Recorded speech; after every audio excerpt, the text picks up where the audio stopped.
নমস্কাৰ আমাৰ যোনটো টপিক ৱাইজ ব্ৰেকআপ কৰাৰ যোনটো আমি এটা এপিসোড লৈ আহিছিলোঁ এটা কনসেপ্ট লৈ আহিছিলোঁ তাকে আগুৱাই লৈ যাওঁ যাতে আপোনালোকৰ কাৰণে কিছুমান প্ৰবেবল কুৱেশ্যনছ আমি অনুমান কৰি উলিয়াব পাৰোঁ for the upcoming prelims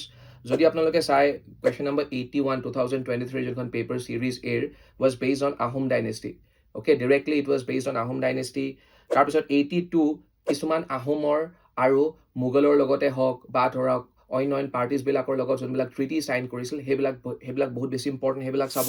question number 83 আকৌ পাৰ্চনেলিটি বেছড কুৱেশ্যন আছাম হিষ্ট্ৰীৰ ওপৰত আহিছে 84 political organisations of Assam association হওক যোৰহাট সাৰ্বজনিক সভা হওক এইবিলাকৰ ওপৰত আহিছে 86 অসম সাহিত্য সভা চিধা চিধি এইটো আছাম কালচাৰ আছাম লিটাৰেচাৰৰ আণ্ডাৰত আহি যাব question number 90 religious dramas of Assam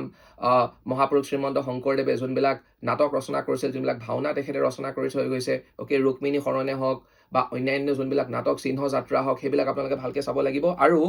question number 99 religious institutions মানে ধৰক আকৌ একশৰণ নাম ধৰ্মৰ লগত জড়িত থকা যোনবিলাক ৰিলিজিয়াছ ইনষ্টিটিউশ্যনছ সত্ৰ হওক নামঘৰ হওক সেইবিলাকৰ বিষয়ে আপোনালোকে জানিব লাগিব যেনেকৈ বৰপেটা সত্ৰ আউনীআটী সত্ৰ কমলাবাৰী সত্ৰ উত্তৰ কমলাবাৰী সত্ৰ গড়মূৰ সত্ৰ বা সেই সত্ৰসকলৰ লগত জড়িত থকা যেনেকৈ এইবাৰ মাজুলী মাস্কে GI টেগ পাইছিল চ' আপোনালোকে জানিব লাগিব যে মাজুলী মাস্কৰ কাৰণে কোনটো সত্ৰ ইম্পৰ্টেণ্ট হয় সামগ্ৰী সত্ৰ চ' আপোনালোকে ভালকৈ পঢ়ক জয় অসম নমস্কাৰ আমি এইবিলাক ভিডিঅ'জ আৰু লৈ আনি থাকিম